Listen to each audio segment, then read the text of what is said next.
Hey guys, it's Dark Architect 18 back here with another YouTube video, and today we are doing the Pan-European Smaland Tier 8 Tech Tree Pan-European Destroyer. So before I get into that, I just want to say I do ship reviews, Dev Strike videos, and much more. So before I start, make sure to like the video and subscribe to the channel.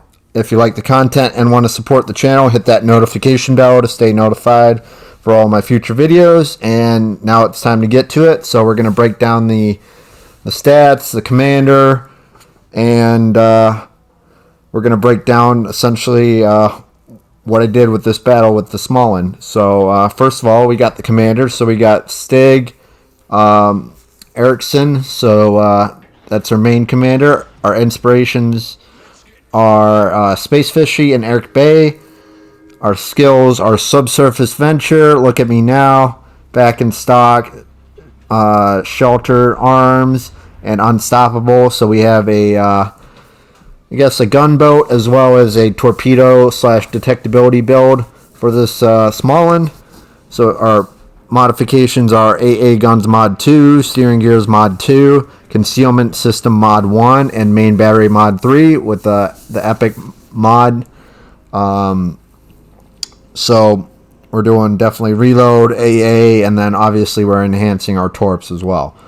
So we're going to break down the stats for the Smaland with that current build. So we got a survivability of 30 rating out of 100, so 18,500 HP, 6 to 20 millimeters of armor. Artillery is a 26 out of 100, so we got 2 by 220 millimeter guns. So nearly 5-inch guns, 11 kilometer firing range, 2.1 second reload time for the main guns, 8.5 second 180 degree turn time for the guns, 1700 max HE shell damage, 8% fire chance, and 2100 max HE shell damage. So pretty decent. Torpedoes are 23 out of 100 for their rating. So we have 1x3 and 1x5. 533 millimeters, so 1x3 I believe is on one side, or no, 1x3 and 1x5 are on the same side. So you got 8 torps total. So you got 73.8 second reload, 7.2 second 180 degree turn time, 10,973 maximum damage for the torps, 1.8 kilometer torp detectability, 94 knots, which is insane, faster than Shimakaze. 13.5 kilometer torps. AA defense is a 96 out of 100, so you got 6x1 40 millimeter guns. Then we have 157 average damage per second, and then 4.2 kilometer firing range, 1x2 57 millimeter guns, 50 average damage per second, 4.8 kilometer firing range. 2x2 120 millimeter guns, 122 average damage per second, and 6.2 kilometer firing range. So that AA definitely goes out far for this ship as a destroyer. Most destroyers, I mean, they sit in between, I'd say, I don't know, like 4 and 5 for the most part. Some of them even 3. I mean, obviously at like tier 7 through legendary, you usually have AA that's above 5 for the most part, or right around 5 if it isn't quite 5 kilometer range. So it's just something to note as you're thinking about destroyer AA range and such. Anyways, you got the maneuverability rating of 79 out of 100, so pretty good maneuverability for the Smaland. It's 35 knots, max speeds, 660 meter turning circle radius with a 3.4 second rudder shift time. So it's got a decent rudder. I mean, the speed isn't great, but I mean, it's definitely not below average. I think it's kind of middle of the line. I mean, there's some destroyers that are faster and there's some that are kind of a bit slower. I mean, not much slower if there are any, but there are those. So concealment wise, we got 5.4 kilometer detectability by sea, 11.4 kilometer detectability after firing main guns, 7.4 kilometer detectability when ship is on fire, 3 kilometer detectability range by air, 5.4 kilometer detectability after firing main guns, 6 kilometer detectability when ship is on fire, 2 kilometer guaranteed detectability range. So if you're 2 kilometers or closer, you will be spotted automatically whether you're in smoke or not. It doesn't matter. That's the thing for it. So 2.5 kilometer detectability while firing in smoke. So overall, the build that I have here is, I would say, a pretty good mix of torpedoes and main guns. The Smaland can really do either or. So I just really want to, you can build it either way. You can build it for all torps, no guns. You could build it for all guns, no torps. You could do a hybrid like I'm doing where it's guns and torps because you want to emphasize both, because the guns are great. I mean, they're definitely above average easily for their reload and the fire chances, and I think it's definitely above average for sure. Or actually, no, it's not above average. It's actually below because, like my Tashkent, for example, has got like a 16 or 18% fire chance. So it's, half of that in terms of fire chance. So, I mean, overall, the ship is a lot of fun to play. You just got to really use your smoke and your defensive AA as needed. Smoke, whenever you got destroyers or whatever, you need to pop it for whatever reason, or you're moving up, or you see an enemy and you're getting too close, so you got to pop smoke. So you got to really watch what's going on with your map. We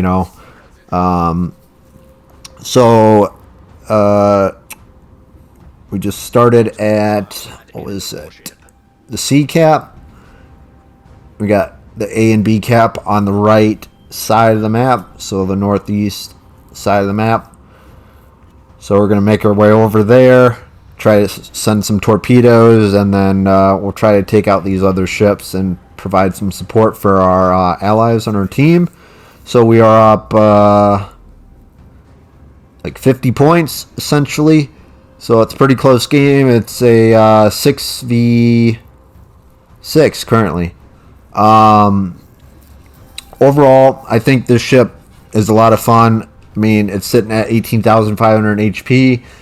I know the Russians definitely at the tier 8 definitely have at least 20,000. So, I mean, this ship is definitely a little bit lacking in health. I mean, that's probably the main thing with this ship, and I guess a little bit with detectability.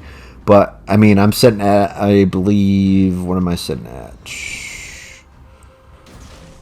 5.4 kilometer detectability by sea. So, I mean, my detectability isn't bad. I mean, it's pretty good. It's definitely not like 5 kilometer or a little bit below 5 kilometer, which isn't too big of an issue. I just got to keep my eye on where everybody is in terms of the enemies and really place my ship in a way that I'm not in harm, essentially, or where I can't get, out of a situation as a destroyer.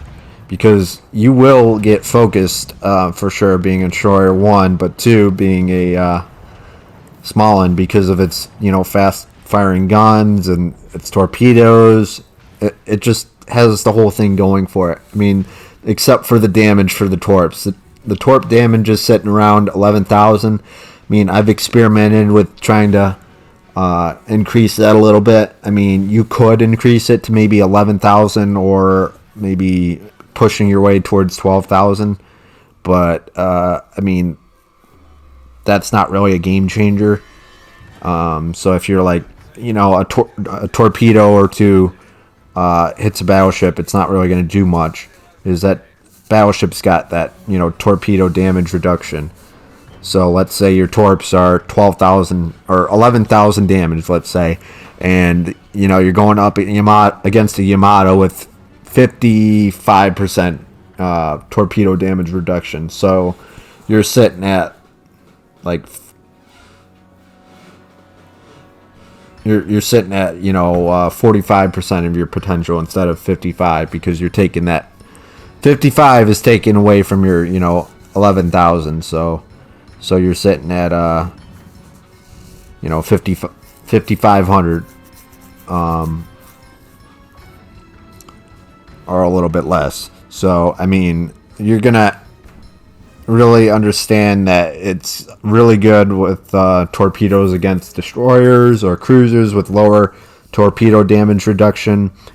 And against battleships, you're just going to have to get a lot of torps, and, you know, maybe you stop and smoke up and you start shooting at this Yamato, or you start shooting at this curve first or whatever. So you start setting multiple fires across different ships to, one, increase your damage, two, help out your teammates and really cycle your fires, and three, just start, you know, causing mayhem across multiple ships. I didn't do that in this case because I wasn't sure exactly where the destroyer was. So, and I didn't want to get, you know, HE just from one of these battleships, or these secondaries from the curve first, or even just sonar. I know I was coming up here and I was still, I think, like 8 kilometers out, maybe a little bit less. But I mean, I was thinking in my head, I don't want to shoot because I want to, one, live, and two, I want to try to get some torps off and move a little bit closer to him before I even do anything. And then if I need to, I will, you know, maybe fire at him if I, you know, my torps don't get him or whatever, or switch this Yamato, or so. It's really a careful, fine balance of really understanding your ship and what you're trying to do and your objective, essentially. Because if you don't have any goal with your ship and what you're doing in the battle and how to play the ship, you're pretty much, I mean, you're not going to go anywhere with your ship. So you need to find essentially how you're going to play your ship, how you feel comfortable playing your ship, and, you know, what that role really entails, and how to really fulfill that role as a destroyer. So most of what I've been doing this battle has been spotting and shooting torps, and yeah, I mean, that's about it for the most part. I mean, I'm going to be firing my guns in the next couple minutes, but I mean, it's really understanding how you're, you know, you really impact a game. And it's really important to understand that as, you know, a destroyer, you're, you know, the front line of the whole battle, and you really impact it a lot, because, you know, if you're not alive and there's multiple enemies on the other team, then you don't have that spotting potential. Especially if you're the last destroyer, which in this case I am. So, I mean, that hits that check mark, you know, check box of being the last destroyer. But I mean, we're pretty much done with the game, so I mean, it doesn't really matter. But if it was against like 4 or 5 ships and it's just me on one side, then I got to be a little bit more cognizant of what's going on and what are the risks associated with doing that. You know, firing my main guns against 4 ships or whatever in the open water. I mean, firing at this Yamato and sending torps is, I mean, there's no hazard in it. Even if he fires HE, I mean, so what? I mean, I got 2 heals. I mean, they're not going to do a ton, but they probably get me about 1,000 HP at least, or maybe a little bit more, or maybe even not that much. You know, maybe it's only 500 HP or 700, but that's still something. So we got a Confederate. We are up to 127,000 damage. Hope you guys really enjoyed the video. I mean, this was my best Smaland game that I've had to date. And I really enjoy the ship. And, I mean, it was really hard to get a game for this ship. So, I mean, it's definitely challenging.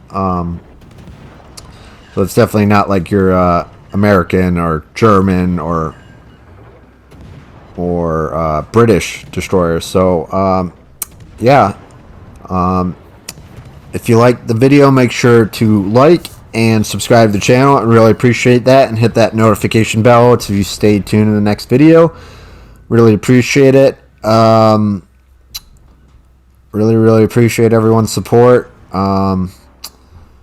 Hope everyone has been enjoying the new update with fleet battles and all that. And yeah, so 148,000 damage, 364 XP, and Confederate and Witherer. Pretty good game. Hope you guys enjoyed it. If you guys got any questions about the Smaland in terms of build, or what your thoughts are on the ship, I guess how it performs with your build, make sure to comment down below what you think and what your build is. And yeah, this is Dark Architect 18. I'm out. Hope everyone has a good day. Peace. Bye.